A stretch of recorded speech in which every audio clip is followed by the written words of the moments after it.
Arsenal mu by'ukuri nziza yatangaga byose bari bafite, batwaye igikombe, wari umunezero utangaje ku bakunzi ba Arsenal. Barimo barakomanga ku gikombe, barimo baributsa ibi bihe kubera ko Arsene Wenger kuva mu mwaka wa 2018 ayivamo ntabwo irabasha kongera gutwara shampiyona, ndetse navuga we yari yarihesheje mu mwaka wa 2004, imyaka ni 22, ariko birashoboka ko uyu mwaka inzozi zigiye kubimamo. Niyo mpamvu ngiye kwakira imfura yacu Jean-Luc, ni umunyamakuru akaba n'umuyobozi kuri BNB Kigali FM. Ikaze, umeze neza? Makuru Olivier, umeze neza? Indirimbo hari iki kwibukije se? Ahubwo nangize ngo ugiye kuvuga ngo niwe ugiye gusobanuriza inzozi. Ntabwo nsobanura inzozi.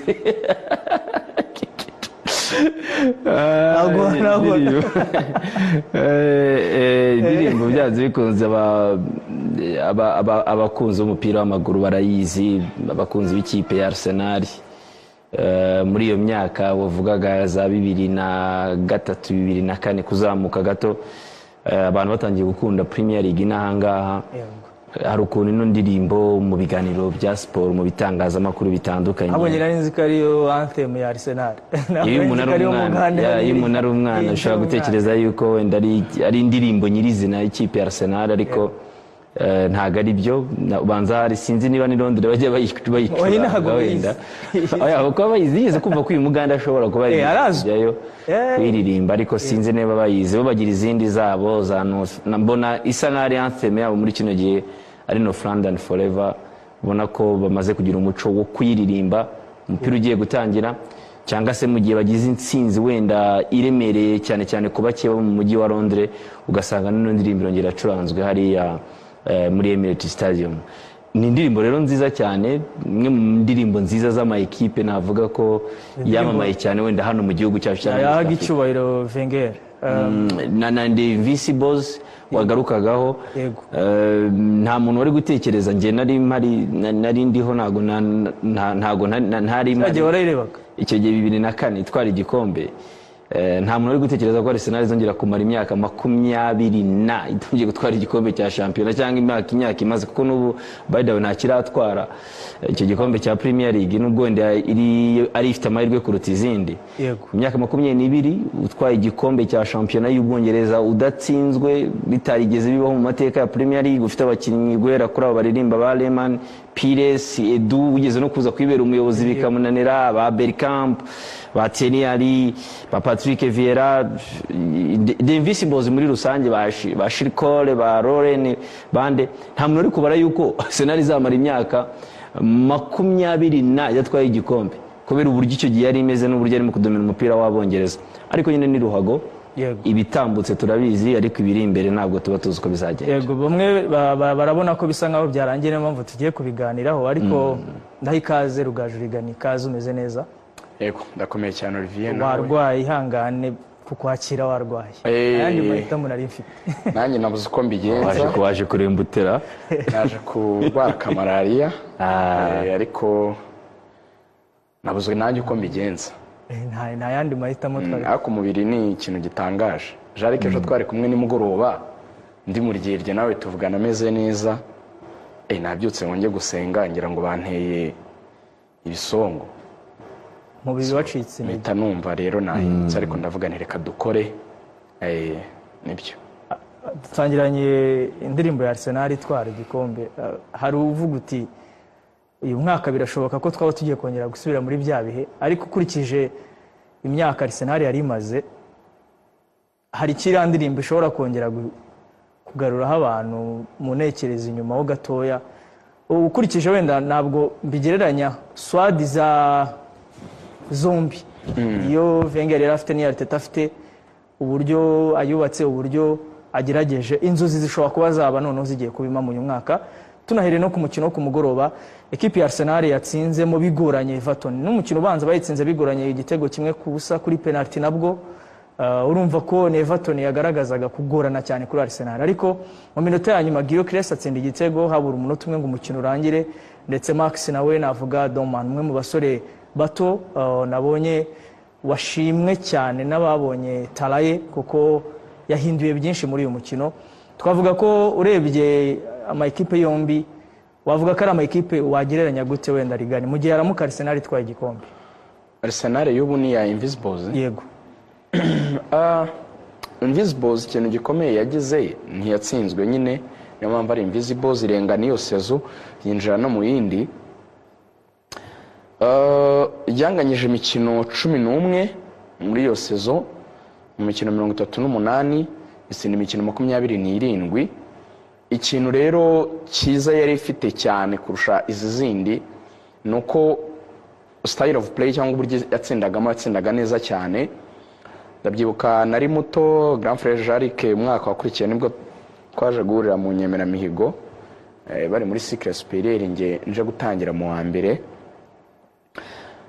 Arsenal y'icyo gihe yatsindaga ibitego bya karepe na match nibuka nkiya zagiye zigora zigasaba iminota ya nyuma, za Charlton Athletic n'izindi za Bolton Wanderers zayigoraga, nazo wasangaga niyo yaba match ya 0-0 wenda itabonye igitego ariko yabaga ifite gukina neza. So ikindi ni Arsenal yari ihari, ariko muri iyo periode Ferguson nubwo yari yaratwaye ibikombe bitatu muri 99 mu cyo bita class 92, nawe yarari mu gihe navuga ngo kimusaba kongera kuri buildinga effective ye, kubera ko hari abakinnyi benshi bari barasohotsemo, abitwa ba Dwight York n'abandi bakinnyi bagiye batandukanye, ku buryo nawe 2001 afana ba Manu bavugaga yuko agomba kwirukanwa kubera yuko kuva Wenger yava muri Japan yari atangiye kumugora.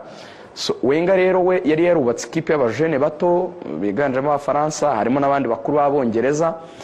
Iyo kipe Wenger yari yarubatse yahuye na challenge zitangana n'izingizi ziriho uyu munsi wa none. Twari twakagize iki twita so called big four, kubera ko Chelsea muri iyo myaka nubwo Romani yari yayiguze, ariko ntabwo yari yakabonye umutoza ukomeye nka Jose Mourinho, bari bakiraho na Ranieri bakishakisha, bafitemo amatara mato y'abongereza, bateri n'abandi bakinnyi beza, ariko nyine bataraba babakinnyi bavuga ngo babonye umutoza w'igitangaza ku buryo batera ubwoba. Liverpool mu gihe cyari gishize yaratwaye igikombe cy'Uburayi nagiranye na Europa League y'uyu munsi wa none, yari kumwe na Gerard Houllier, ariko nayo ntabwo yari ikipe ikanganye cyane wavuga ngo ni igitangaza cy'ikipe. So navuga ko Arsenal muri icyo gihe yayoboye Ligue, iyobora n'imbaraga, ikina neza, itsinda cyane, niyo mpamvu itanatsinzwe muri iyo sezo. Bitandukanye n'iyi ngiyi one irabona n'amakipe akomeye cyane, amakipe yabonye amafaranga, nize twita ntuya zabonye amafaranga zarakize, ziragura abakinnyi bakomeye, urahangana n'ikipe nka Everton ku isoko ikagutwara umukinnyi mwiza, urahangana n'ikipe iri aho ngaho nka Aston Villa ugasanga ifite mediane nziza ikanagutsinda. Donc ari ukuntu Premier League muri ino myaka iki difference itandukaniro hagati y'amakipe ntabwo ari nini nkuko byari bimeze kiriya gihe. Ikindi wenda Invisibles yagize iyi ngiyi wenda idafite, bari bafitemo navuga ngo iki kintu kidasa naho ari ukuvuga ngo turi guprova already, bo batangiye shampiyona n'ubundi Wenger yaratwayeho yindi, so na pressure ya hatari Wenger yari afite, yari yaratwayeho shampiyona yindi, aza gukina ingiyi nta nubwo yari afite ngo iyo target, arayitangira abona atsinze match, aragenda igitekerezo gitangira kuza bageza muri journée 20, bari bati why not, ariko tutabikora niba turangije phase tudatsinzwe twinjiye mu mikino 20 na tutaratsindwa, kuki tutasunika match zose. Ni nabyo byatumye mu kwa mbere yongeramo imbaraga mu busatirizi kugira ngo ikipe irusheho kugira creativity, azana umusore witwa Jose Antonio Reyes, waje ari n'umukinnyi mutoya mwiza cyane aza kubafasha. So basically ni ikipe ebyiri zitandukanyijwe n'ibyo bintu nka bitatu. One, imwe nta pressure yari ifite nk'iyo iyi ngiyi ifite, ari nacyo kiri kwitera sometimes gukina nabi. Deux, ubwiza bw'abakinnyi buratandukanye, kubera ko iri akipe ya Invisibles yari irimo abakinnyi navuga ngo bamwe beza cyane, surtout nka Talisman Thierry yari na ba Belkamp bashoboraga guheka ekipe mu satirize nyine ikabona ibitego nabo barese bajemo mu kwa mbere, donc ni yasuragoningaga gutsinda. Icya gatatu nuko difference hagati yabo bakinaga ko bari bahagaze status y'ama ekipe ntabwo byasaga n'ibyubu, so izubu zirakomeye cyane. So navuga ko iyi ngiyi nge nitwara igikombe nizaba yaraguwe cyane kurusha ya Invisibles. Jali, nahoze ndeba parcours ya Arsenal muri uwo mwaka itwaramo kino gikombe idatsinzwe. Hari aho Wenger yageze ari kuri bikombe nka Manchester United iramusezerera muri FA Cup muri kimwe cya kabiri, Chelsea muri Champions League iramusezerera, ariko uyu munsi Arsenal iri muri ibyo bikombe byose, biranashoboka ko nabwo yabitwara. Urebye swad Arsenal ifite byose, ishobora kwirukanka inyuma ikaba yanabitwara.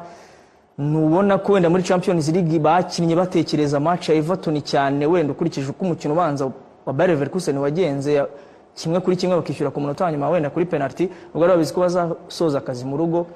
Kwirukanka inyuma y'ibikombe byose ni bya wenda biri no gutuma Mikel Arteta mu gihe aramuka atwaye igikombe abantu bazazirikana ko yakoze akazi gakomeye kuruta n'ubwo wenda Arsenal igihe giheruka ari yaratwaye n'icyo gikombe cya Champions. Wenda utagiye no kwigora nta ugeze akora ayo mateka gutwara ibikombe wenda bine wakiri guhatanira kugeza kuri ubu ngubu.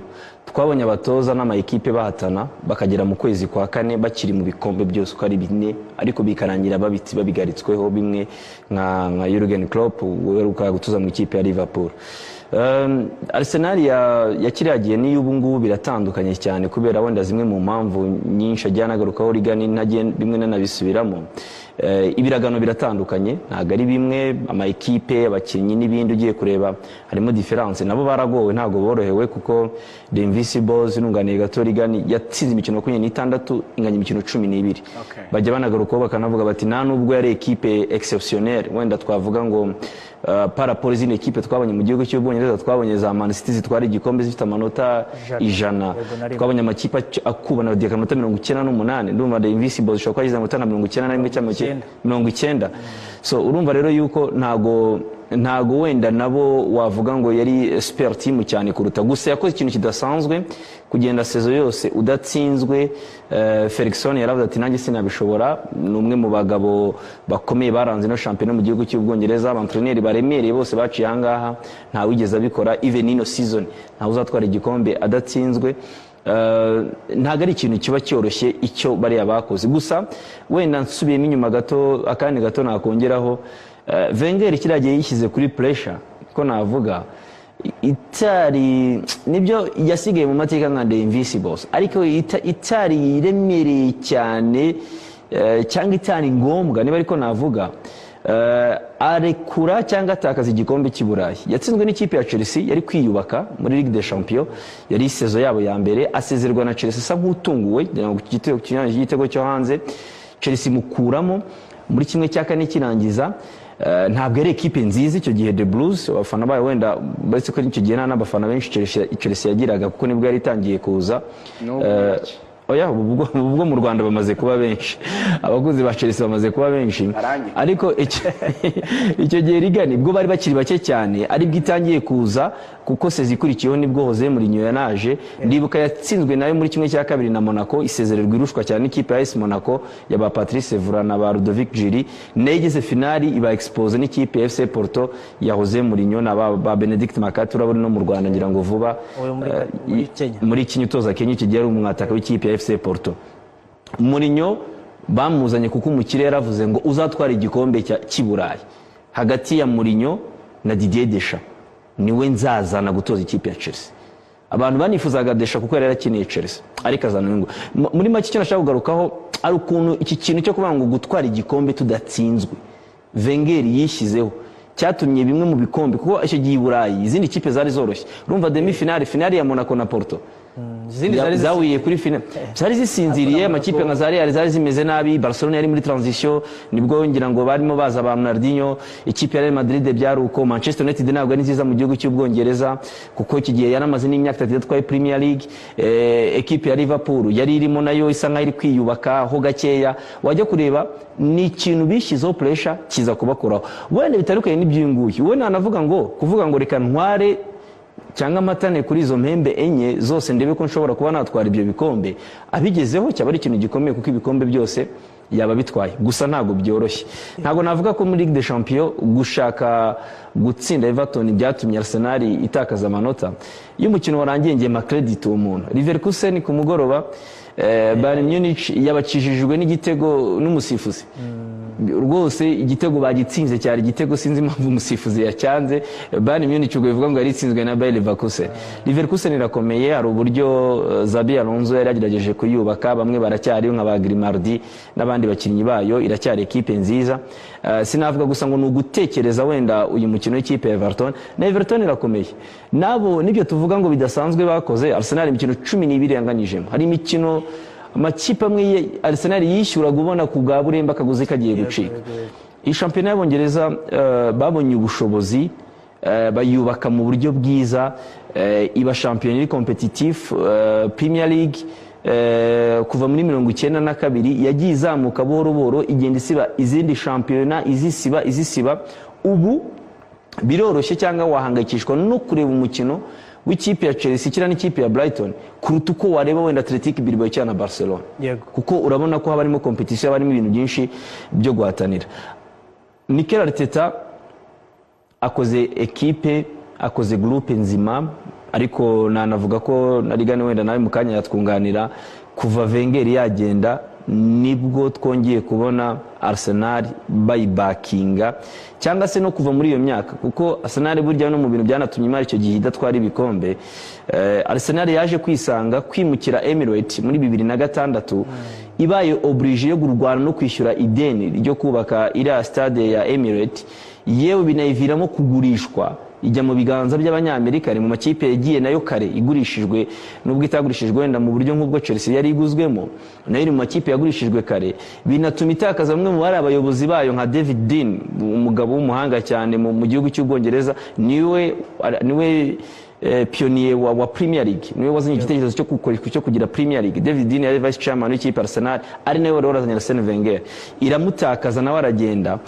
Wenger atakaza akaboko k'iburyo umuntu wari aramuzanye. Arsenal yisanga iri muri management yo kugira ngo irwane no kwishyura imyenda, ariko nanone ku rundi ruhande inarwane byibuze no kugaragara ku mushanwa y'Iburayi. Arsenal isanga isigaye ihatanira kuza byibuze Iburayi kugira ngo ibone ayo mafaranga. Ikintu gikomeye ko Wenger yakinga imikino y'Iburayi Champions League imyaka 20 cyageze bavuga ngo byibuze twakinye Champions League, byibuze, kuko nyuma ya 2004 ku ngoma ya Arsene Wenger Arsenal yabaye kabiri ngira ngo kabiri, 2008 2009 hafi gutwara igikombe, ndetse na season ya Leicester City itwara igikombe.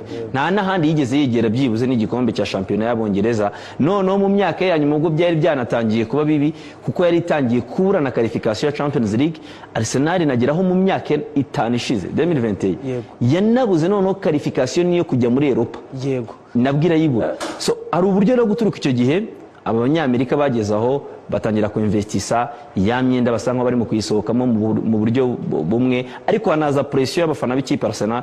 Arsenal mu mujyi wa Londres isanga ariyo kipe y'abafana, mu mujyi wa Londres niyo kipe ifite fan base nini ku bantu baba Londres, bakubwira ko ntago wagereranya Arsenal n'izi kipe zindi z'i Londres. Niyo kipe isanga ifite fan base nini hariya mu mujyi wa Londres, ikazi ikurikira ikipe ya Liverpool na Manchester United mu gukundwa mu gihugu cy'Ubwongereza.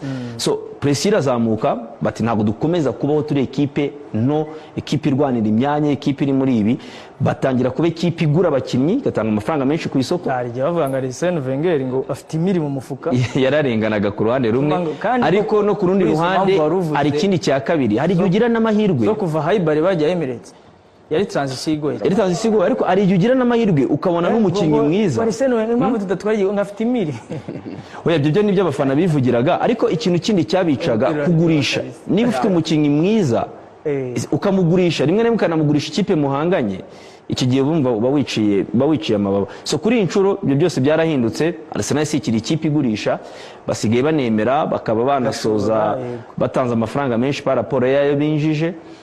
Nekereza ko biri mu bintu bitumye Mikel Arteta uyu Munyespanyol yongeye kuzamura Arsenal. Amaze imyaka 3 akomanga, abo wa kabiri yirukanka inyuma ya mwarimu we Pep Guardiola, waba ari wo mwaka we 2025 2026 mu mikino 7 isigaye we abonye imitsinze 5 yatwara Premier League.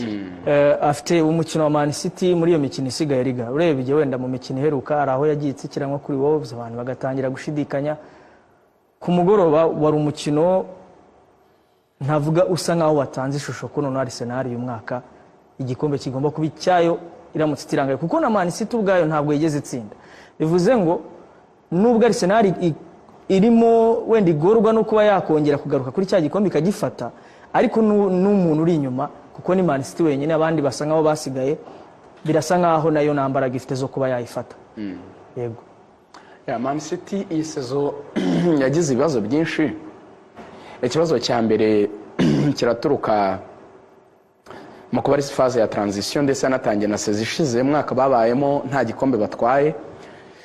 Ni ibintu byari baye kuri Pep Guardiola bwa mbere muri kariyeri ye. Ni umuntu ushaka ko umuhanga wabakwita umujeni bakwita iki, ariko kiremwa muntu kiri gufesinga impinduka, yaba ari z'umubiri, imyaka, gutekereza, yaba ari z'ubukungu, yaba ari za kirere, ushobora no kuva hano ukajya mu kindi gihugu hakakugora, yaba ari iz'imirire, nyine birakwafekta uko byagenda kose. Pep rero yari ari gufesinga ikintu cya mbere cyo kubaho umwaka wose nta gikombe. None Pep yajyaga abaho akarata Champions League, ariko ugasanga atwaye shampiyona, akarata shampiyona ugasanga atwaye igikombe nka FA Cup, nyine ntabe umutoza wasoje sezo nta gikombe. Sezo ishize bimubaho, yaravuze ngo atwaye Community Shield. Oya Community itangira shampiyona nasigeho rwose. Oya nabyihorera nareke kugora abantu. Nta gikombe yatwayemo, nabyemere. Umwaka waratangiye, Pep nta gikombe yatwaye, nareke kugora abantu. Ahubwo kubaka noneho Man City nshya yayubakanye ntabwo ari igihunga, ahubwo yayubakanye igitekerezo gitandukanye nuko City ubundi yajyaga ikina, cyangwa se na identity ya Pep. Ubundi Man City ni kenshi cyane muri no sezo yagiye ikina ibyo bita direct football. Man City gukina rwose ubona target ari ugushyira muri ba rutahizamu. Uno mwaka adopse no kwatakisha abatakabiri Haaland na Semenyo muri phase retour. Kubera iki? Kubera yuko creativity yabonaga muri mediane ya KDB, yabonaga muri mediane ya Ilkay Gundogan, yabonaga muri Rodri wari utaravunika wari muzima, muri Bernardo wari ugifite imbaraga, ntabwo yari ari kwibona. So abasore yazanye nka Barani Cherki wagiye ugerageza no kugira mu match runaka amufasha. Phil Foden nawe wajya kuba mwiza, isezo bitakundiye. Ntekereza yuko kuba atari kubakinisha asigaye abazana nk'abasimbura, nuko abona hari balance wenda batamuha iyo yabashyize mu kibuga, agahitamo gukoresha abasore navuga ngo bari mo direct ba Semenyo nabo ba Omar Marmoush. So once rero igitekerezo kiri guhindukana Pep, cyangwa se quality y'abakinnyi yahoranye n'igitekerezo shingiro cy'imikinire kiri guhinduka, byaramwafekse cyane. Ni ikipe ikinana n'ijoro twayikurikiye igice cya kabiri, Man City iragusunika rwose ukajya mu izamu ryawe. Ni nako byagenze kuri Nottingham, ariko wa muntu umwe babiri bashobora kudebloka situation bakabura. Bivuga ngo kugeza baro ahantu ikwiye kugera hari danger inshuro 10-20 nk'uko babikoraga muri sezo zashize, ntabwo bigikunda.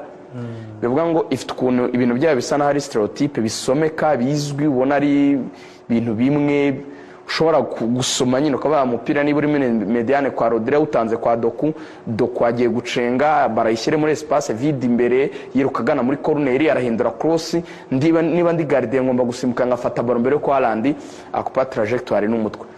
Ariko that was not the case. Bafite KDB na ba Ilkay Gundogan, bari bafite abakinnyi bari super talented kabisa, batindanaga baro bakagira patience. Kuri icyo kintu uri kuvuga, ndebye nka City irimo gupusa ngo irebe ko yakwishyura gani na Olivier, ndareba nkavuga umuntu wakora maji nk'iyo Kevin De Bruyne yajyaga ko bimeze gutya. Bernardo Silva yananiwe byanze, Semenyo nago West Ham London Stadium nago n'ibihumbi 80 hafi biri byicaye aho ngaho, nago biraza kuza kugutinya Semenyo, nago Sherika cyari muto, urabona ko ni sezo ya mbere biracyagera. Mugani City abakinyi Pep n'ubuhanga bwe bamukoreye amazina, urabona ko bahari ya mikino bavugaga yahindutse, azi n'ubwenge ku buryo kuko yasenye kugera 27.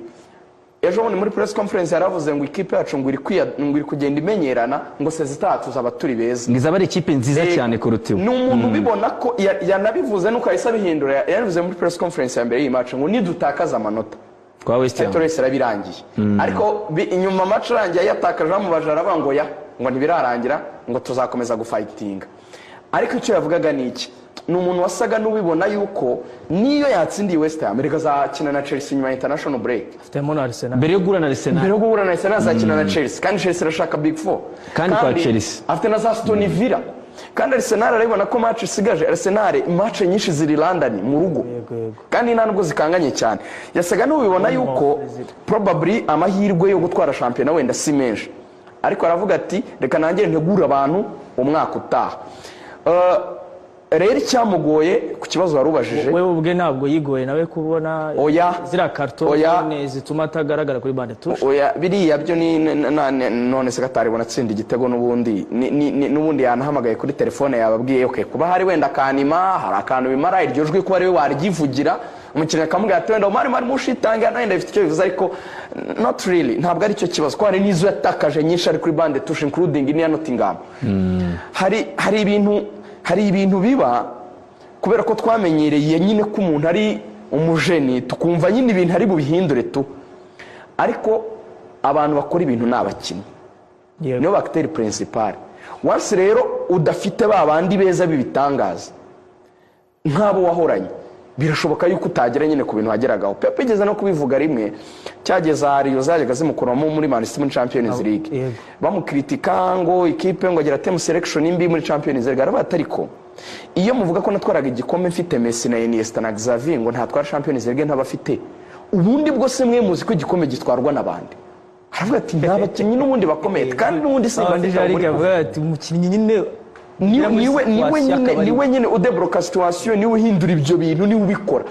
Hari ababura rero, Jarika bivuze neza, hari abakiri muri iyo phase yo kwiadapta.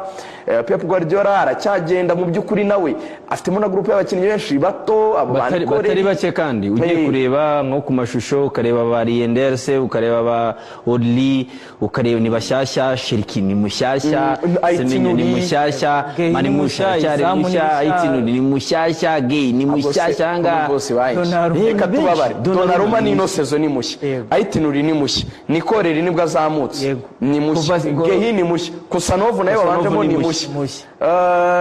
Muri Mediano ubwo aba Semenyo ni mushya, Marimushi ntago amaze igihe, Marimushi nawe si igihe kinini cyane, almost abakinnyi bari muri 11 no mu babasimbuye ushyiremo Sheriki, ushyiremo Doku nawe nawe amaze kumenyera atwaye n'igikombe cya shampiyona.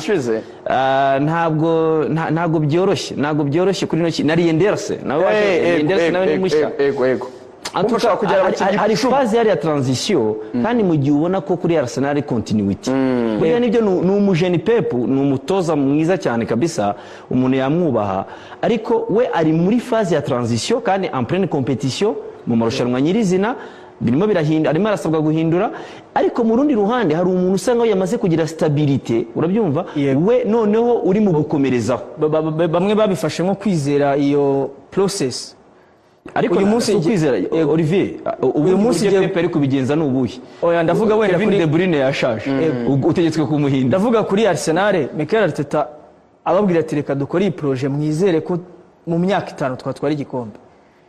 Abantu benshi ntabwo babyumvaga, umwaka umwe 2 3 abantu batangira gucika intege. Ariko ubwo ngarutse kuri Arsenal, nirihe bangubona ariko ikintu gito, ntabwo Arsenal yatwaye igikombe cya shampiyona. Oya, gitwaye. Oya Olivier, ntabwo yagitwaye. Imikino 7 isigaye, wenda hazaba ikintu cyo kuganira ngo reka tubare ngo yagitwaye. Ndi kubara ko yagitwaye, which is not true. Mathematically ntabwo birarangira. Ntabwo ikipe Arsenal ifite amahirwe pe, iri favori gutwara igikombe. Ubu Arsenal ishobora gutungura na Jari igatsindwa match. Reka nkwereke impamvu itaragitwara mu buryo buri simple. Sinzi umunota wa 85 Arsenal yari yamaze kujya kuri pression iteye ubwoba, ubona yuko igitego yakibuse, sibyo? Byaje kurangira itsinze ibitego 2 ku busa, reka ne kuvuga ngo iyo birangira gutya kandi yatsinze. Ibyo bivuze niki? City irushwa mu 9 na Arsenal ni menshi, ariko iracyafite ikirarane kimwe izakinamo na Crystal Palace. City iramutse itsinze Crystal Palace hasigara amatandatu, yifitiye umukino na Arsenal. Iramutse itsinze ikipe ya Arsenal hasigaramo amanota 3. Arsenal iracyafite imikino itoroshye na imwe muri yo, igomba guhana ikipe ya Newcastle, igomba kwideplasa anga London Stadium. West Ham yazutse, West Ham ntago ari yayindi irarwana nayo, bwa mbere kuva mu 12 yasohotse muri zone rouge mbere y'imikino yaza kuba iri Sophie ko Arsenal ikora draw ebyiri igatsindwa na City bikabira baye, kuko impamvu ugiye kureba imikino ibiri itambutse ntawe utekerezaga ko City izanganya mu rugo na Nottingham cyangwa ikagaya na West Ham yaranganyije. Rero nta garanti yari yuko Arsenal izatsinda Newcastle 100% cyangwa reka mere kuri Bournemouth irakurikizaho 100% ntabwo iyo garanti ihari urabyumva. Hano Premier League tubona gutungurana gukomeye, nta muntu watekerezaga ko Newcastle iratsinda Chelsea mu rugo. Babaza ati Chelsea nibyo yakoze fopa kwa Paris Saint-Germain cyangwa yarushijwe kwa Paris Saint-Germain, ariko Newcastle igiye kubyishyura. Yakibati Anthony Gordon baragishaka barakibura. Rero ntabwo nahita mvuga ngo 100% byarangiye. Amahirwe menshi ko biri mu biganza bya Mikel Arteta. Imikino 7 isigaye buretse no kuvuga ngo wenda we yose azayitsinda, ese ubundi Pep Guardiola we yose azayitsinda kuko harimo n'ikindi kintu gishobora kubaho. Arsenal yanatwarira igikombe cya Stadium abantu baramutse barebye nabi, cyangwa se tukavuga tuti noneho c'est fini. Arsenal yakira Bournemouth tuvuye muri Tour International. Arsenal nitsinda Bournemouth irarusha ikipe ya City amanota 12. City nidatsinda Chelsea, Arsenal ikazayitsinda Etihad Stadium ku rugero rwa 98% bizaba birangiye. Icyo gihe wenda watubwira uti tuganire Mikel Arteta process y'imyaka 6 amaze yewe undi kunzozi kuzikabya, ariko ubu nona ntago najya mu iyi shampiyona y'Abongereza. Ishampiyona y'Abongereza itungurana. Tottenham irarwaye ifite imvune 13 z'ikipe ya mbere. Hari igihe wajya koniguye kuri Liverpool. Ese uribuka igihe Pep Guardiola Sir Alex Ferguson mbere ko agura Van Persie yarahanganye na Mancini afite abakinnyi bakomeye, afite ba Aguero, afite ba Balotelli, afite abatakana na Eden Dzeko, Crystal Palace bameze neza. Queen's Park Rangers yari yaragiyemo aka gasore kitwa Wright Phillips kanyuze muri za Chelsea no muri za City. Sean Wright Phillips kare agahungu ka ko uyu mugabo wa Ian White. Ndakubwiza ukuri ibintu byari birangiye neza, bagwero bari mu kibuga birangiye gutya. Man City yabonye ibitego biri mu minota 10 ya nyuma. None iki nsinzi cyo Agwero cyakindi yatsinze cyitwa cy'amateka kuri pass ya Balotelli cyaje match ya Man U imaze kurangira Man U yatsinze. Bivuga ngo Man U yari iri kubona ari 2-2 kuri resulta ariyo ya mbere ku Man U OT bari bategereje ko basifura igaserebura ku munota babonye baro yo kunaga City, babonye ibaze guhera kuri baro yo kunaga arayinaga ijya muri Beniane ngo ntabwo bye nakwemera kugira ngo tuganire arakaroba agora isinika rimwe itayishyira mu nguni. Umupira ugira amajiza nacyagitego imyaka 2 ishize Dortmund yarasa shampiyona ku munsi wa nyuma ite ba Jude Bellingham mbere ko baza muri Real Madrid ku munsi wa nyuma gutya inganyije twabonaga igiye gutsinda isaba gutsinda abacu muri liga twari igikombe. Hari utuntu tuba mu mupira nyine dushobora gutuma iyi West Ham Arsenal izayisura sezishize yisura Arsenal nayitsinze nabyumva izasura Crystal Palace. Izo ni derby z'i Londres, nibyo kuko ifite chance mu rugo. Match ya Bournemouth, match ya Newcastle, harya ndi mukino bafite mu rugo ni ihera kuko Arsenal yakina na Bournemouth, isura ikipe ya Manchester City, hazazemo izo match za Newcastle, za Crystal Palace, ifitemo na derby ya Fulham. Fulham nayo igomba kuyisura hari ba Kevin Bassey bahungu banuza bayobi ni bayobi na wundi ni meroza ni numero 10 wa Arsenal n'abafana bwanuza kano ka Smith Rowe n'abafana ba Arsenal ariko uzabureba kuntu umukino uzaba umeze wa Arsenal na Fulham. Mu mibare wenda n'ikindi kintu kindi umuntu yanavugaho, Arsenal nagitsinzwe imikino myinshi muri Premier League kuko numva kugeza kuri ubu ngubu ni imikino 3 ni nayo mikino yonyine itsinzwe ino sezo yose kandi bamaze gukina imikino irenga 40 na Arsenal imaze gutsindwa imikino 3 yonyine. Mbona imikino cyo kubangisha no kugitwara itanatsinze yose ahubwo kuko na Man City yananiwe ifitemo na Burnley nayo iri mu ifitemo na Burnley mu rugo Emirates. City ibi bintu byo gukina mu cyumweru hagati ukagaruka muri weekend, ejo bundi barongera bakina n'ikipe ya Real Madrid, muri weekend barajya kuri Stade Amahoro yabo i Wembley gukina n'ikipe ya Arsenal kuri finale ya League Cup, bajye muri trêve international. Hari igiyo trêve abakinyi bagarura barimo abafite amavi abafite abari za Konongo sezo aya mezi abiri ya nyuma antuka sprint. City kunganya na West Ham yishe sprint finale ako paper za yisa nkaho yorohereje Arsenal mu ariko ku rugero rwa 70% wavuga ko ariho bigeze. Ayo Jean Arsenal irayambara tu. Unibuke ko byonyine niba nava no muri international break usibye match ya Chelsea ya championnat ni Arsenal bazakina na Liverpool muri FA Cup. Yego. Niyo batomboye Man City. Ngo City ibintu byayo byose birakomeye nta kintu cyoroshye. Ibintu nwango igiye kujya muri match wumva izi match zikurikiranye. Arsenal finale irahera kuri Real Madrid Champions League, Arsenal finale ya Carabao bajye muri international break igaruka ikinana na Chelsea, igaruka ikinana na Arsenal championnat, igaruka ikinana match ebyiri za Liverpool muri FA Cup. Izo match zose ahubwo Pep arebye nabi, ahubwo ibikombe byose zishobora no kumwaruramo. Ahubwo Real kimukuramo ako kantu k'iyo defete ya Real Madrid muri Champions League, Arsenal niba yikoremo Leverkusen. Ndakubwiza ukora Arsenal Arteta arafite ikintu cyo gukora team talk nziza kurusha iya Pep, kuko azababwira abakinnyi ngo si iyi ni ikipe iri week, Champions League yavuyemo, championnat mpuzamahanga twayisize, nimureke tuyikubite tuyikuremo ibintu byose, donc ivemo hakiri kare. Nekereza ko Moraruma Pep Guardiola nayo ushobora no kumubona mu maso, ntabwo ari umugabo yifitiye icyizere. Nabonye match ijya kurangira ari igitego go hiyarase, Pep Guardiola yikorera amaboko. Pep amaze kwikorera amaboko inshuro nyinshi cyane muri uyu mwaka. Ni umuntu nyine ubona ni sinye y'umuntu uri désespéré. Hariya niho Imana ihindukira Imana abantu bakaba abantu. Nyine handi ubona ko umuntu avuga ngo the luck is not on my side, amahirwe yambara yo gusunikira mu izamu. Hari ako gafacteur twajyaga tugira jari kuvuga ngo City ngari match ngicumi. Ngiye ngo ariyo ngisebwa ngo kuzitsindira ngigatwara igikombe.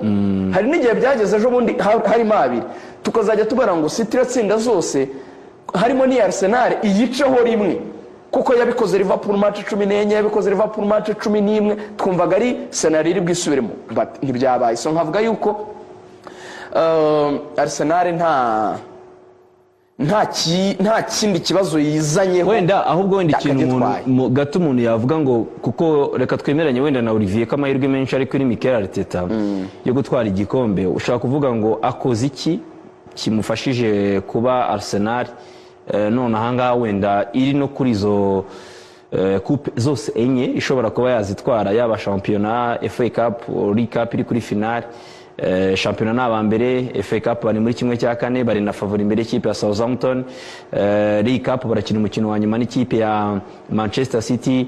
Champions League bafite match retour iwabo, niyo kipe mbonye zifite amahirwe menshi yo gukomeza kuko byibuze yanganyirije mu Budage igitego kimwe kuri kimwe, nabwo bigoye na Leverkusen.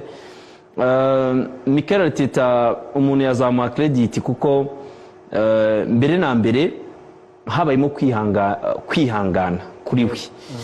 Habamo no gukora cyane, ubanza yuko arakiri na jeune. Burya hari nk'igikombe yaje gutakaza mu minsi ya nyuma Saliba avunitse cya Premier League, agitakaza mu buryo ubona ko yarebaga kuri bande tushaka buri kintu akura, asa nk'umuntu kabisa ubona ubaye marere ashakana kuri gisubizo arakibura. Hari igihe bishobora kukwica no kugaruka ukongera ugahangana bikaba byakunanira.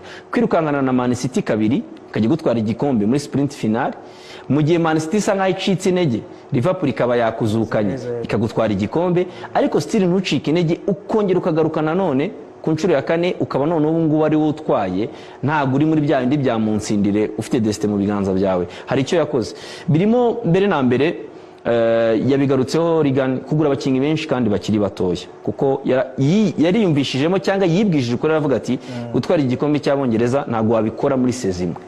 Ashaka abakinnyi benshi bakiri batoya, abaha amahirwe cyangwa se n'ubuyobozi bwe babyumvikanaho, bemeranya kwihangana. Hakabamo ikindi cya kabiri, kutibeshya cyane ku isoko ry'igura n'igurishwa ry'abakinnyi, kuko ekipe nyinshi sometime hari igihe wikanga urimo kugura abakinnyi ugatanga amafaranga menshi, watanga amafaranga menshi bikakuviramo ahubwo noneho ibibazo by'uko abo bakinnyi badaperforminze, ukisanga ubuze naho batanga cyangwa se ubayoburije kubajugunya ngo ushaka abandi bakinnyi bashyashya. Ugiye kureba ku marekrite Arsenal ikoze muri no myaka itambutse ku bwa Mikel Arteta, ntabwo transfer nyinshi z'amafaranga menshi kuri we zigeze zihomba. Uhereye kuri Declan Rice yatanzeho miliyoni 100, ukajya kuri abangaba ba Kai Havertz ukajya kuri aba basore ba Zubimendi even na Yokles watsinze igitego cye cya 11 muri Premier League saison ya mbere ntago kuko ari byo abantu bari biteze cyane ariko nanone ntabwo ari bibi wajya kureba ku bandi bakinyi abo kumande ba Timberi ukajya kureba ba Calafiori byibuze ubona ko na Hinka Arsenal ba Hinka nawe bazishyura ejo bundi miliyoni 35 ntabwo yigeze agura abakinyi ngo baze bamubere flop ariko akaba muri ikindi kintu gushyira imbaraga ku ijisho ryo mu gihugu cy'Ubwongereza muri shampiyona y'Ubwongereza kuko umukinnyi adaptation ye ntago igorana nk'umukinnyi uvuye hanze i Burayi ngo avuye mu Faransa avuye mu Budage adaptation yari igorana kuruta umukinnyi uvuye muri Premier League icyo kintu rero navuga ko ni politique Arsenal yagerageje gukora neza hazigeraho n'ikintu cyo kutumvikana na Edu bamushinja ko hari ibyo atexecute vuba cyangwa adakora mu buryo bukwiriye bazana uyu mu Espanyol Roberta unakoze transfer nyinshi kandi mu gihe gitoya ukabona ko nazo zibyaye umusaruro ariko hanini credit hanini wayiha Mikel Arteta kuko niwe watangiranye na projet niwe ugihari Berta ajamusha amusanga kuri ba Mikel Merino kuri bande rigani hari gihe ureba ikipe ugasanga yaguza abakinnyi sezikurikiye yigurishije abandi bakinnyi nka batanu tuvuge n'urugero nk'uko Chelsea iri gukora business ntabwo Chelsea iri gukora business mu buryo nyabwo even na Pep ari abakinnyi bamwe na bamwe muri no myaka ya vuba agiye azana bigasa nkaho baflopinze akongera akabuburije kwita ajya ku isoko ako kanya icyo gihe ugasanga hari igihe bikudindiza mu mushinga wawe watangiye nk'ubu sezo yatangiye bisa nkaho City iri convince ko Trafford azaba umuzamu wa mbere abari ne bakorana pre-season mu mikino y'igikombe cy'isi cy'amaklub ariko bamaze kureba baravuga bati ibi bintu turimo ahangaha uburyo turi gutsindwa na za Tottenham 3 uyu mwana azatwicisha bagize chance babonye Donnarumma ndibaza yo Donnarumma ataza aho City ari kubiri babonye Donnarumma barongera bamuburije gusubira nanone kujya ku isoko kujya gushaka umukinnyi ariko wajya kureba Arsenal bisa nkaho nagize amahirwe n'ikipe Arsenal muri Singapore abakinyi benshi ku rugero rwa 85-95% yagomba gukoresha yari abafite byibuze muri pre-season bakorana pre-season kuko nta nubwo yagiye gukina imikino y'igikombe cy'isi cy'amaklub nabo bari muri nabyo birabyindiza no makipe yandi bahanganye kireka Liverpool yakoze ibintu bitaba innocence abakinyi yari abafite umukinyi atari afite muri Singapore atangira pre-season yari uyu musore Eze waje nyuma na Noni Maduiko bari baguze ari mu gikombe cy'isi cy'amaklub nubwo yashakaga kwita basanga ngo ahita atangira pre-season nawe hamwe n'abandi icyo kintu rero kirafasha groupe yayiteguye hakiri kare hagira n'amahirwe ariko ari gihe unabona ndibuka icyo gihe nari umukino wa Arsenal na Newcastle nibwo nabonye umwana Max Doman yego iyo match niba wibuka rigani niwe warayirebye na Olivier Joelinton yari ahantu kano kana kamucenze kamukoza hasi abuburishe kugakubita tackle iteye ubwoba aravuga atari ko Joelinton n'imyaka ufite naka kana uri kuvuna k'imyaka 15 urumva bidafite gihe yari akifite ari imyaka 15 urumva naso ufite agira chance nanone uwo mukino azamukira hari umupapa dukorana hano no mu cameraman Byron niwe muntu uginyereka atarazabana Max Doman burya ari igihe ugira amahirwe ajyambwiye ati ngwino mwereka kana ari igihe ugira amahirwe iyo akademi yawe ikazamuramo uwo mukinnyi umwana w'imyaka 16 n'iminsi 73 utsinda igitego muri Premier League a 16 ans waragana irigana ugiye kureba imyaka 16 naho ngo twaguriraga muri za Nyemeramingo utanabwira n'umuntu ari ngo uraza kugira hari igihe ugira amahirwe n'icyo kintu kikaza ikindi hari ikindi kintu yize gitandukanye nubwo atarajya ngewe yo murembo mbona ataragikora neza 100% byibuze yatangiye kugira ikintu cya za rotation mo gakeya yatangiye agira ikintu bafite abakinnyi benshi batandukanye atari ukuvuga ngo arastikinga ku bakinnyi bamwe nubwo nabyo atabikora mu buryo wenda avuga ngo 100% nk'ubu Eze abayoburije gukina kubera ko Odegaard yagize ikibazo cy'imvune nawe wabonaga ko yasaga nkaho ari hanze bano Rogadine barabona umwanya uhagije wo kuba bakina abandi bakinyi nuko ngo uraza gusangana ni Madueke agiye mu kibuga kubera yuko Trossard yavunitse Martinelli akabanani wari wakibanje mu mukino wa Leverkusen ariko ari ukugira squad hari nuko kwiga hari no gukura kuko nawe gutangira akazi ariko uzi gutangira gutoza equipe ya mbere ugahera ku ikipe Arsenal ikipe Arsenal imaze imyaka almost icyo gihe yari imaze imyaka hafi 15 nta gikombe twara cya Premier League urumva iyo pressure ibihari urumva unayemerera yaramaze kwagira byamunaniye atwayemo agakombe kamwe ariko urumva nawe habayemo kumwihanganira habamo kugenda kura ariko ikintu gikomeye navuga cyatumye n'umuboss Stan Kroenke n'umuhungu we Josh bamuryamaho ntabwo yagiye abatangisha amafaranga menshi ku isoko ngo abo bakinnyi baze babingwiza mu kuko hari amakipe menshi atanze amafaranga ku isoko nka Manchester United n'ikipe ya Chelsea nuko yacishemo igatwara Champions League urabyumva ntabwo ubaka iriya squad ngo umuntu ambwire ngo Chelsea atwaye conference miliyoni 20 baguhemba z'amayero zirutwa n'umuntu ugiye mu mikino y'amatsinda ya Champions League amafaranga baguhemba muri Europa League utwaye Europa League arutwa n'umuntu usoze mu mikino y'amatsinda umunani y'amatsinda ya Champions League ntabwo rero wubaka iyo kipe ari cyo ngicyo ugiye kureba wubaka ano makipe kugira ngo ujye gutwara za Champions League iyo agura nka Declan Rice miliyoni 100 akaza akabura hamukinisha ntabwo ari kuba kiri mu Arsenal yagiye abikora neza rero iyo business ayikora neza ariko nabona akagenda akura anageraho yiga ikindi kintu gikomeye wanasangaga ari cyo kinadomina muri shampiyona y'Abongereza ariko Seriga niba tutari buze gutsinda uyu mukino mu buryo dushaka gukina ikipe zagiye kwicara inyuma ku kipe zaza gukina Arsenal zikayitegereza zikanga kuyataka zikerekera baro turaza gutsinda mu buhe buryo yagiye hariya wenda aho ngaho yazana uyu muntu witwa Nicolas Jope Arsenal n'imigani iterekano bikoze iki hari ikintu Rigani yajyaga avuga ngo ntabwo bafite nyine attitude igaragara nk'iy'abana iyo bageze ku bikombe cyangwa se mu minsi ya nyuma ari cyo tuza kumva ariko tusa nkaho tuva kuri ingingo twumve abatoza bombi yaba Mikel Arteta ndetse na Pep Guardiola Eric yadufashije kumva mu kinyarwanda ibyo baganire n'itangazamakuru nyuma y'umukino. It was a phenomenal moment. We talked before the game to byari ibihe bidasanzwe twavuganye imbere y'umukino ngo dukine dufite inyota yo gutsinda kuri buri gikorwa cyose kibera mu mukino ndetse n'intego twari dufite twagombaga gushaka inzira tugomba kubikoramo rero intege zari zihari ubuhanga n'umuhate abakinnyi babishyizemo byari biteye impuhwe birangira bibaye ntawabiteganyaga mpamya ko ari bimwe mu bihe byiza tubayemo twese hamwe Emirates kuri Doman ntabwo nari mbifite mu mutwe gusa nabyumvagamo kuko no mu myitozo yo kuwa gatanu ndetse no mu minsi yashize narabyizeraga ko ibi bizagera kuri we byasaga nk'aho atigeze ahura n'amahirwe n'ibihe ngo ahure n'uwo bari bahanganye yakinaga bisanzwe iyo wafashe icyemezo ngo bibe rero uburyo yabikozemo ntabwo bwari uburyo busanzwe. It is big because you put so much passion, effort, hours into. Yego uyu mwaka hari byinshi byiza twagiye tunyuramo twashyizemo imbaraga nyinshi urukundo ndetse n'amasaha tubitekerezaho rero iyo urebye inyuma ukareba abari ku ntebe y'abasimbura ukabona uburyo amaso yabo ahitewe ukareba ibyishimo n'umunezero baba bafite buri wese atizeye ko biri buze kuba bigira icyo bisobanura ku isi ku byo turimo gukora ukareba n'ibihe bigoye twanyuzemo rero abari inyuma yanjye bakora neza iyo mbonye buri wese afite icyo cyizere ndishima wareba uburyo ikipe irimo gutsindamo biratangaje.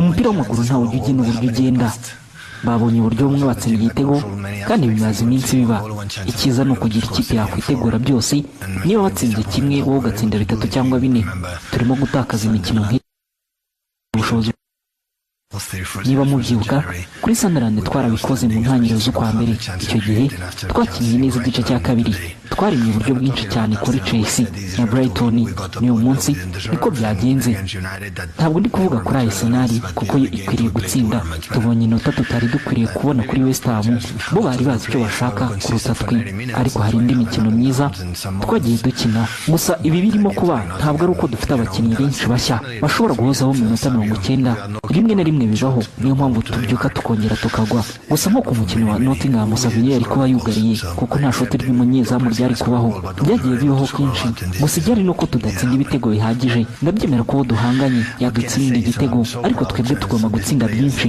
muri uyu mwaka ntabwo byabaye ariko icyo navuga nuko ntewe ishema n'abakinnyi banjye bakwiye kubakirwa ibibumbano byabo hano bakinnye uyu munsi nyuma y'umukino wa Real Madrid umusaruro ugoye ingendo zidashira bagakina nta myitozo bakoze bagahita baza hano i Londres nanone urugendo rurerure no gukomeza kurwana kugeza ku munota wa nyuma kandi babikoze twakinnye neza igice cya mbere no mu gice cya kabiri ko mu minota 15 na 20 ya mbere niho twaje gukora n'impinduka tuzanamo Sherkit Jan na Foden ukongeraho na Doku twari tuzi ko byahindura umuvuduko w'umukino mu gice cya kabiri bakoze neza ariko ntabwo twabashe gutsinda umukino.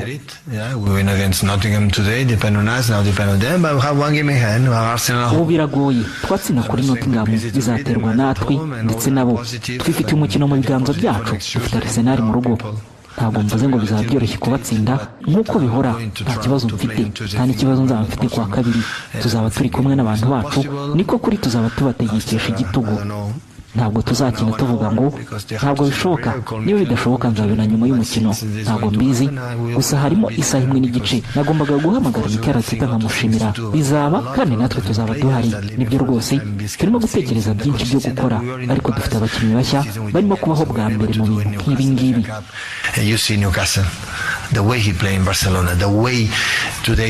Uko guhuza abo twageraga mu bihe byashize uyu mwaka ntabwo byakunze. Ubu tugomba kubikora kuri Newcastle muri FA Cup. Mwabonye uburyo yakinnye kuri FC Barcelona, mwabonye uburyo yatsindira ikipe ya Chelsea. Nubwo ntarebye umukino, ariko gutsindira Stamford ntabwo ari ibintu byoroshye. Tugomba kubatsinda byibura inshuro kane, tugakina umukino utabaho muri FA Cup. Gusa ntabwo dushikamye nk'uko byahoze mu myaka 10 ishize. Muri iyo myaka twashakaga uburyo tugomba gutsindamo umukino ubwo aribwo bwose. Uyu mwaka rero nzi ko tuzakina birengejeho, gusa ntabwo ariko byagenze. Ubu ndavuga nti ngiye gutsinda umukino umwe mbona amanota 3, ubundi icyizere kizamuke ku wundi mukino. Gusa ntabwo ubu dushoboye kubikora mu mikino yose. Iyo rero ni press conference ku mpande zombi, abatoza ibyo baganiriye. Rigana urebye icyo nashaka gusorezaho kuri Arsenal na Man City, uru rugendo ni urugendo rukomeye, ariko hari igihe twabonaga Arsenal mu minsi ya nyuma ari iri gustragoringa, ariyo turi kubona ku gikombe ifite amahirwe, ariko bikarangira wenda nka Aston Villa batsinze bakava ku gikombe. Nje nagiye nafashe uruhande rw'uko igomba gutwara igikombe, ariko Jari Karawa gatoya Premier League igira ibyayo, ushobora no gutungurwa ku munota wa nyuma. Kano kanya urebye uburyo Mikel Arteta arimo aganiriza abakinnyi, barimo bapanga, arimo bakina n'imikino arimo akina ya Chad attitude yari kuvuga, hari dushobora kubona Chad attitude yigeze kubaho, ariko experience si ikintu nyine umuntu agura muri supermarché urakikura nyine, urakirera nyine kigakura kibaho, yaba ku mutoza yari muto, yaba groupe bari bato. Ntekereza yuko imyaka 3 ishize amasomo ahagije bakuye mu kudatwara igikombe, kandi bigaragara yuko bageze ku munsi wa 30 bari mu bahabwa amahirwe. Bize amasomo ahagije ku buryo izi match 7 bagomba kugira uburyo bajera ari amanota y'ikinyuranyo twabonye bakatwara igikombe. Pourquoi pas batajya no gutsindira City mu rugo cyaba kananganyiriza, birashoboka. Nta garanti ari yuko City zabatsinda, kuko hari na sezo bageze no kunganyiriza Etihad birangira batsinzwe na Aston Villa. So ibyo mbarako bibaha ingufu, Jarike yabirezimye, ariho mbara yuko nge mbona nta rinde kosa ubu bemerewe. Icyambere, play your ugly football but win. Icyo ni icyambere Arsenal yadobs. Twakina nabi, twakina umupira abantu bavuga ko usa nabi, twakina mu buryo ubona budashimishije, ariko dutsinde tubona amanota. Icyo ni icyambere. Ni nabyo Jarike yarasorejeho mu kanya avuga ati no kwa adopta ikintu cyo kuzana ibintu byo gutsinda ku set pieces, as long as ari igitego cyemewe it's okay. Abantu benshi barabikritika, nabonye Obi Mikel n'abandi, ariko Terino yavuze neza aravuga ati ariko se igitego cyemewe mu mupira abantu bagikritika gute? Kipe igira uburyo bwayo bwo gutsinda no kubaka ibitego. So, niba ariyo strength yayo, hari zo ngufu zayo, ni ibikoresha, kuko ntabwo bizibukwa yuko yatwaye igikombe idakina neza. Bizibuka ko yatwaye igikombe nyuma y'imyaka 20, icyo kizandika uko nguko. So bari kwirwanaho mu buryo ubwo ari bwo bwose. Arteta ajya kuvuga kuri Max Doman yavuze ngo numvaga mfite guts cyangwa se ibyiyumvo muri nge bimbwira ko aharirwe ufite icyo yakora muri iyi match, kandi arazara nagikora. So hari urugendo Arsenal ikoze muri no myaka 5-6 bwo kubaka equipe idahinduka, bitandukanye n'ikipe yabaga ifite mbere ibihugu bikomeye birahamagara bigahamagara abakinnyi ba Arsenal bagiye ko baregira start. Arsenal irakomeye, urareba umuzamu ukabona n'umwe mu bazamu beza ku isi, urareba defenseur bayo ukaba bavuga ati Saliba ni center back wa mbere ku isi. Ibyo ntabwo ari ibintu byari bihari vuba. Ubutaliyani burahamagara Carafiora kabanzamo, tuba tubizi neza yuko Brazil izahamagara Magalhaes akaba ari umukinnyi ugomba gukina. Zubimendi agomba kuba afite umwanya muri Espagne yabanzamo cyangwa simbura, ariko yahamagawe. Declan Rice Ndegra starter indiscutable mu Bwongereza. Aba bayiza batangiye kubona amakorapo muri nationale, babukayo ni aba regular starter indiscutable. Donc nje navuga yuko kimwe mu bintu Arsenal ifite gikomeye cyambere kurusha ibindi byose twanahereyeho na kare nkuko twigeze kubivuga, nuko ifite quality, ifite abakinnyi beza, ifite abakinnyi bakomeye. buriya ikintu cya mbere gipimirwaho ko ikipe ikomeye ni abakinnyi bawe bakina he. Narabikubwiye Olivier, nabyo nitujyana no ku Mavubi tuza kuvuga. Wishaka ngo twazanye ngo umutoza ngo natujyana mu gikombe cya Afurika ngo twatsinzwe ngo nande ngo bazamwirukane. Oya, wakinishije nde? Wakinishije nde? Akwiye tugeze mu mupira wo mu Rwanda urakara. Twijya mu Rwanda winjyana udatuma ndakara nyine twigumira i Burayi.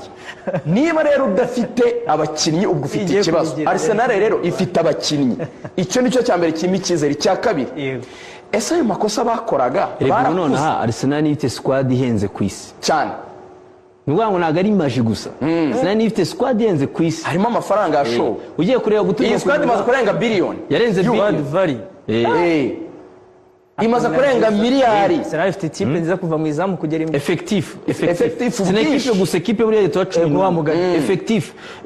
Avuyemo umuduburire wa Ryan Arrizabalaga, avuyemo umwe twapfa. Arrizabalaga afite Champions League ebyiri, nubwo ari umusimbura yakina. Arazifite. Urajya kureba uyu nguyu aragira ikibazo cy'imvune, Timber umukinnyi w'ikipe y'igihugu y'Ubuholandi agasimburwa na Mosquera ushobora kuba yamagara, agasimburwa n'uyu nguyu Benjamin White. Mukanya kubwiraga Saliba, akakubwira Gabriel Magalhaes. Abakinnyi basimbura nabo Ikapi ni umukinnyi w'ikipe y'igihugu iwabo muri Equateur, kapiteni wa Equateur wungirije. Ubwo uburyo yahise nawe agaragaza ko ari umudefenseur ukomeye. Uriya miliyoni 44 turazikira kintu twavugaga cyo kuvuga ngo kureba ni wibeshye cyane ku isoko, kuko uyu mukinnyi miliyoni 45 z'amapaundi uramutse umuzanya akaba ari flop, barakwica. Niyo obligation yo kumujya n'agaciro k'abakinnyi uburyo kagenda kazamuka. Ubona Arsenal yagiye harimo n'ibindi bintu abonye uburyo baguzemo hano ni Madueke, harimo n'ibintu byagiye bintu. Tottenham niyo yari imbere mu kumugura na Inkapi. Abo bakinnyi uko ari babiri, icyo kintu uvuze kirakomeye. Ntabwo twakivuze Origani Olivier azamuye, wenda ndabona n'iminota y'irimo kugenda imugendana. Mikel Arteta yamaze kubaka ekipe umukinnyi w'Iburayi areba akayibonamo ko hari ikintu yageraho, akayigirira icyizere. Nuvuga ngo yongeye kugorora Arsenal icyizere cyo kuvuga ngo ubu umukinnyi ukomeye ku isi na Tottenham yari mu umukinnyi ukomeye ku isi. Tureke na Tottenham, ashobora kuvuga Saliba, reka tureke Tottenham wenda kuri histoire yabo ya Inkapi na Eze. Saliba arashakwa na Real Madrid, akavuga ngo ntago ndajyayo ndaguma hano mu ikipe, agasinya 5 years agahita yongera imyaka 5, akongera amasezerano y'imyaka 5. Bati turashaka Gabriel Magalhaes, akavuga ati ntago njye ndaguma mu ikipe ya Arsenal. Icyo ni ikintu gikomeye, kuko kera umukinnyi muri Arsenal mu myaka 10 itambutse yabaga atangiye kuba inyenyeri, yabona ashatswe n'iyo kipe ikomeye, kugeza Wenger yagwishije Robin van Persie muri Manchester United, akavuga ati reka mite nigendere. Nuvuga ngo ni travail ikomeye uyu mugabo yubatse, akoze sori yo kuvuga ngo abakinnyi bayirebe i Burayi n'abaje bamugirira icyizere. Uziko Eze bari bavugaga ngo Tottenham yamaze no gupanga ko akora medical test. Yego, ubureba ino minsi Odegaard amaze yicaye muri tribune iyo izaba dahari. Reba imvune kubera uko guhangana kuri ibyo bikombe byose. Yego, ni nazo ngorane yagiye ahura mu uko guhangana muri ibyo bikombe byose. Ejo nabonaga umufana umwe arimo baterana ubuse abwira wa United ati United ifite isiganye imikino 2 ngo muri uku kwezi. Urumva uku kwezi ni kurangira izongera gukina nyuma y'iminsi 20. Uribaza icyo kintu, abo bakinnyi bararuhuka, abandi barakina week in week out kandi bagaperforminga. Arsenal toute competition confondue ni imikino ushobora wenda kureba neza irarenga 40 na itsinzwe imikino 3 yonyine guturuka mu kwezi kwa 8 mu marushanwa. Imikino 3 yonyine yasoje imatsinda ya Champions League. Ni squad nako kazi nta kindi kintu uyu mugabo yubatse. Baramubakinze, twabivuze, bamaze kumubakinga nawe akora travail ye. Ewana igisigaye reka tureko arenga karongo. Reka dusoreze hano havuga ngo icyo kintu ubundi gikorwa umuntu abyutse gutya ngo ari kubikora gusa. Oya, urumva Arsenal yakoze projet nkuko nandi makipe na Man United ifite projet iriho ngo yitwa Project 150 ngo 2028 zatwara championnat yiziza imyaka 150 Man izaba imaze ishinzwe. Man ibafashemo twe twambutse ikiraro ubwo nabo reka tuzareba ibyabo. Projet Arsenal yari y'imyaka 5 ya Edu tarabambukije ya Edu na Arteta. Nubwo Edu yaje kuvamo ariko turamushimira ko byibura afashije aba boss kumva ko Arteta ari we mugabo kwiye kandi ko bagomba kumwihangana muri iyo myaka 5. Imyaka 5 bagiye bayigabanyamo amafazi. Bo bibwije ukuri baravuga bati reba Man City mvuyemo kuko Arteta yaravuyeyo, yabonaga squad afite, aravuga ati yego dufite abana beza basaribu ubwo ni mu myaka 5 ishize bari muri za Marseille nahe twagarura tukazana tukagura n'abandi bakinyi bake tugatangira turwana no kuba close. Iryo ni ryo jambo rya mbere abantu bagomba kwanza kumva mu mupira. Buri ikintu ujya kugeraho mu mupira ugomba gutanga amasinye kuhari nyine be close. Na Pepe yajya ivuga mbere gutwara Champions League at least knock komanga n'umukinnyi uzajya kubwira ko ukeneye kumwongera muri effective yawe umwereke ko ari added value. Umukinnyi aze umubwiye ngo uri inyongera nziza mu bintu turi kubaka ariko se byari binahari. At least wagize fondation. Ndabona ko ikipe yabaye wenda iya gatatu.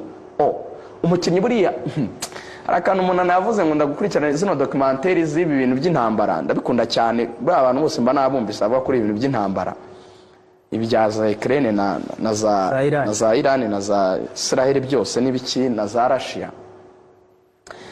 Yavuze akanava ati buriya nuko tutabibwirana. Buriya umuntu ibintu azi gukora neza ababizi nuko gusa tutagera kandi bita arrogance. Buriya bujari kazi ko buri kiganiro neza ashobora kutajya ngo avuga ngo ndabizi ariko ababizi kabizi.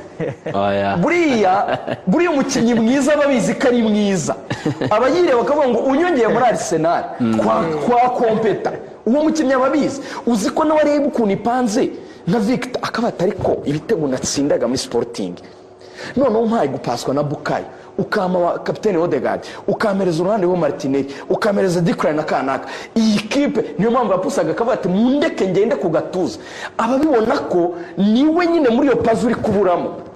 Rayo baramuga ati ngwino muri Arsenal akavuga ati ari kuri amuzamu urimo niwe kibazo afite umuzamu w'umuswayi umuzamu Ramsdale ari ku rwego rwo hasi nge ngiyemo ngafatira iriya kipe niba ibi ya kabiri tamfite ababizi bivuga ngo yajya avuga ikintu Jarike kureshya abakinnyi ubareshya ariko ku mushinga byibura wagize fondation none ukabwira ngo ngwino uhera kuri icyo cyo kuvuga ngo we are close dore aho twari tugeze ngwino wegeye akaza nka added value akongeramo.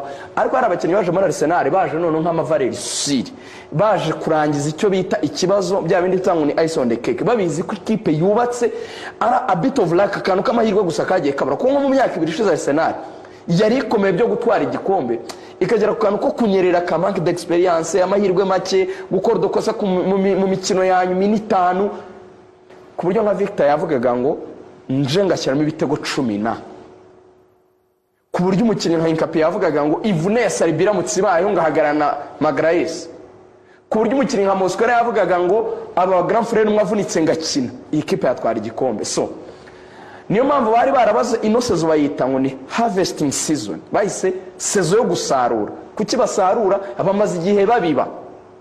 So you reap what you sow. Arteta rero niba byo kuzana abandi class Jovena bakoye muri za Man City urumva muri Manchester afite contract afite n'amafaranga amuhembuye umugabo wigisha iby'ama set pieces ubwo urumva ko bamuhaye ibirenze ibyo City yamuhaga. City tanga ibitari bike yego ntutekereza ko Pep yamwongeye muri effective atazi expertise n'ubushobozi afite kugira ngo Arteta ajye kumukuramo umwe muri staff yo mu kwa Pep Guardiola yeme ko bazana akamema ari bya Arsenal yamuhaye nibyo ejo bundi twaza tubona Arteta yongera amasezerano yabasabiye aravuga ati abatoza banyigirije guhera kuri first team coach Henzi wa kabiri n'uyu nguyu wafite Nicolas Javier wa set pieces yaravuze ngo mujye muba ama bonus ku match ganye. You see yarabibonaga ko everyone has to be motivated ntibibarwe nkanjye coach gusa kabakazi dukoreye hamwe. Yes ibi bintu Arsenal itari gutsindwa ibitego by'amafuti Henzi mu bintu byose yatozaga ni wabo muri Argentina n'ahandi hose yanyuze bavuga ko ari umwe mwana wazi gutoza ikipe defensively ku buryo idakora ibyo bita stubbornness fouls cyangwa amakosa ya cyana y'uburangare y'ubucucu yanda accosting ikipe kuri amanota cyangwa ibitego. So iyi solidity muri defense twagize muri match zibanza twagiye tugera na Arsenal rya kuri juni ya 11 maze kwinjizwa ibitego 3 gusa iriya ni travail ya hands. Ibyo bintu kubikora rero no scouting no gushaka izo service. So harimo utuntu twinshi muri Arsenal burya ikintu cyitwa kuba wa mbere n'umuntu nabyumvanye n'umwe Imana Paul Gitwaza yaravuze ngo kwisi aba bantu batatu badasanzwe onda ko kubwira Olivier aba champion heroes ndetse na pioneers. Aba Arsenal bazaba barirwa mu champion batwara igikombe. So kuba wa mbere mu bandi ni ibyago. Buriya nubona umuntu wabaye wa mbere ntukagire ngo ni amahirwe ni ibyago.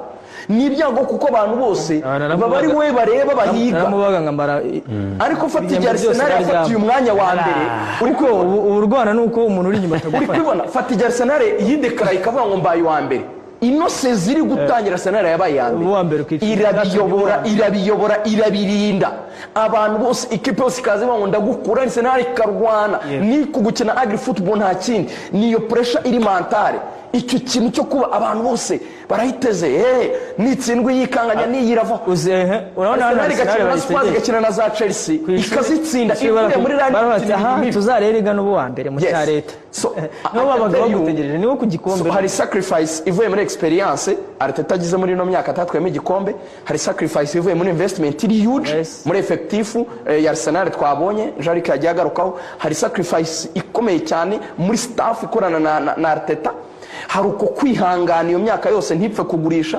ikagumana les joueurs babo navuga yuko David Bayingana niwe nahoza asoma mu gitondo wanditse akantu keza aravuga ngo nitwara igikombe Arsenal ngo bizaba ari mixture y'ibintu bibiri cyangwa uvange guhuza ibintu bibiri patience kwihangana icyo nicyo kwino myaka yose 20 n'ingahe ishize bubaka ino projet none y'imyaka 5 ishize by'umwihariko ariko hakazamo n'ikindi kintu cyuko when you have quality it pays off you fit ibintu byiza bigira icyo byishyura bigira icyo bizana so hatagira umuntu rero uza kwihisha muri Pep mu makosa muri transition ko niba yakoraga transition kuki wa Liverpool bitagenze neza nawe yashoye miliyoni 500 z'amadolari muri Amerika Maresca Chelsea biliyoni irenga Chelsea biliyoni rwegura aba defenseur rwose bameze nk'abarwatubyaye n'aba Ombolenga Fitina ndayikunda cyane Chelsea nta kibazo nyifiteho rwose yo ntago ibintu mpangayikishije Chelsea bitangiye gukora ibintu neza ni ukasigaye tuvuga ati have Chelsea muguru muzamu n'aba defense so urumva rero hari umushinga Arsenal yakoze ariko iyukora mu buryo buri smart si ikibazo cy'amafaranga twize kuvuga biliyoni ariko nabandi barazishoye iyo Liverpool yarazishoye iyo Man U utasa kujya Man U hari abantu bashaka kwifata ubundi muri make yagishora Man U yashora cyane nimereka tizo yarashoye muri make ariko Arsenal nyine yagishora smart business kuko buri muntu wese hari mu gihugu cy'Ubwongereza tunaretse n'ikipe ya Arsenal n'izindi na za Nottingham Forest arigeze igurukikanga Sunderland yabishije abantu icyuya ariko abantu basubiye inyuma barebye business yakoze n'abakinnyi yaguze ku rwego rwayo n'amafaranga yatanze iri mu makipe yatanze amafaranga menshi ku mugabane w'i Burayi hariya hose iki kintu cya kirimo iyo umuntu atsinze iyo umuntu arusha abandi mbere na mbere muhe credit cyane ikindi kintu cya kabiri reba ko icyo yakoze neza ari cyo wamukura nkuko rigane